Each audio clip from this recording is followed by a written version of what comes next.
माघ मास महत्तम चतुर्थ अध्याय।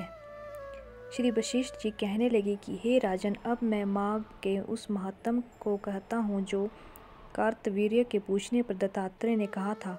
जिस समय साक्षात विष्णु के रूप श्री दत्तात्रेय सत्य पर्वत पर रहते थे, तब महिष्मति के राजा शस्त्रार्जुन ने उनसे पूछा कि हे योगियों में श्रेष्ठ दत्तात्रेय जी, मैंने सब धर्म सुने, अब आप कृपा करके मुझे माघ मास का महात्म्य कहिए।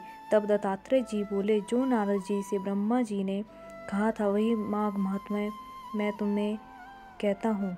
इस कर्म भूमि भारत में जन्म लेकर जिसने माघ स्नान नहीं किया, उसका जन्म निष्फल गया।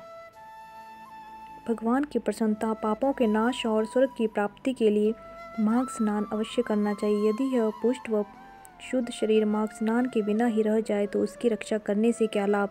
जल में बुलबुले के समान, मक्खी जैसे तुच्छ जंतु के समान यह शरीर माघ स्नान के बिना मरण समान है। विष्णु भगवान की पूजा न करने वाला ब्राह्मण, बिना दक्षिणा के श्राद्ध, ब्राह्मण रहित क्षेत्र, आचार रहित कुल, ये सब नाश के बराबर हैं। गर्भ से धर्म का, क्रोध से तप का, गुरुजनों की सेवा न करने से स्त्री तथा ब्रह्मचारी, बिना जली अग्नि से हवन और बिना साक्षी के मुक्ति का नाश हो जाता है। जीविका के लिए कहने वाली कथा, अपने ही लिए बनाए हुए भोजन की क्रिया, शूद्र से भिक्षा लेकर किया हुआ यज्ञ तथा कंजूस का धन, यह सब नाश के कारण है। बिना अभ्यास और आलस्य वाली विद्या, असत्य वाणी, विरोध करने वाला राजा, जीविका के लिए तीर्थ यात्रा, जीविका के लिए व्रत, संदेह युक्त मंत्र का जप, व्यग्रचित्त होकर जप करना, वेद न जानने वाले का दान देना, संसार में नास्तिक मत ग्रहण करना, श्रद्धा बिना धार्मिक क्रिया करना, यह सब व्यर्थ है। और जिस तरह दरिद्र का जीना व्यर्थ है, उसी तरह माघ स्नान के बिना मनुष्य का जीना व्यर्थ है। ब्रह्मघाती, सोना चुराने वाला, मदिरा पीने वाला, गुरु पत्नीगामी और इन चारों की संगति करने वाला माघ स्नान से पवित्र होता है। जल कहता है कि सूर्योदय से पहले जो मुझसे स्नान करता है, मैं उसके बड़े से बड़े पापों को नष्ट करता हूँ।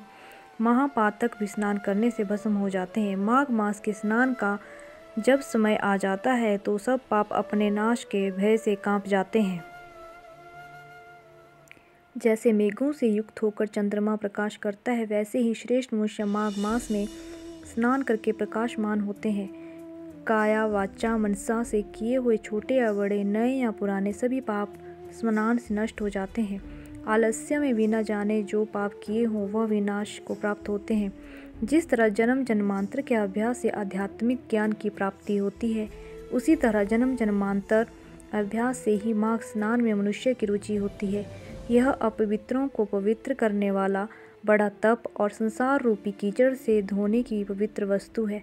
हे राजन, जो मनवांछित फल देने वाला माघ स्नान नहीं करते, वह सूर्य चंद्र के समान भोगों को कैसे भोग सकते हैं। चतुर्थ अध्याय समाप्त। हरे कृष्ण कृष्ण कृष्ण हरे हरे, हरे राम राम राम हरे हरे।